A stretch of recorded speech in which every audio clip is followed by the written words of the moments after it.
विकेंडमध्ये ना एक डे असा असतो ज्याच्यामध्ये आपण फुल एन्जॉय करतो, तर तो असतो फन फ्रायडे म्हणून. तर त्या फ्रायडे म्हणजे मला काही आयडिया नव्हती जेव्हा मी जॉईन झाले. जेव्हा मला जॉईन झाले तेव्हा फन फ्रायडे म्हणून बाकी लोक बोलायला लागले फन फ्रायडे आज.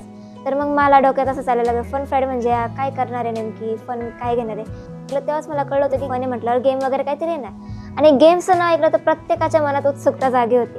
तर फन फ्रायडेला गेम्स वगैरे घेतात, लाईक तुम्ही लँड गेमिंग बोला, PC वरती गेमिंग करा, काउंटर स्ट्राईक घ्या, ज्या काही गेम्स असेल त्या खेळतो किंवा आउटडोर गेम्स टर्फला वगैरे घेऊन जातात. तर फन फ्रायडेला खूप मजा येते. गेमिंगकडे जर आलो तर गेम्स बघितलं आपण तर इथं टुर्नामेंटसुद्धा ऑर्गनाईज केले जातात, स्पोर्ट टुर्नामेंट म्हणून ऑर्गनाईज केले जातं. आणि ह्यावर्षी आमची देखील टीम असेल काउंटर स्ट्राईकमध्ये खेळायला त्या टुर्नामेंटमध्ये. तर म्हणजे मी एक्सायटेड तर आहे बरं का. म्हणजे मागच्या वेळेस जेव्हा मी जॉईन झाले तेव्हा काही काउंटर स्ट्राईकबद्दल काही माहिती वगैरे नव्हती. आणि मेन म्हणजे जेव्हा आपण गेम खेळतो तेव्हा आपला कीबोर्ड आणि माऊसशी इतकं कनेक्शन होतं ना का आपली पूर्ण फ्रेंडशिपच होऊन जाते. आणि गेम खेळल्याने आपलं ते जे कीबोर्डमध्ये जो हात बसतो तर तो आपला त्या गेम खेळल्याने होतो. आणि गेम खेळायला मजा तर खूप येते. आणि जसं की मी बोलले की ह्यावेळेस आम्ही सुद्धा पार्टिसिपेट करणार आहे आमची टीम.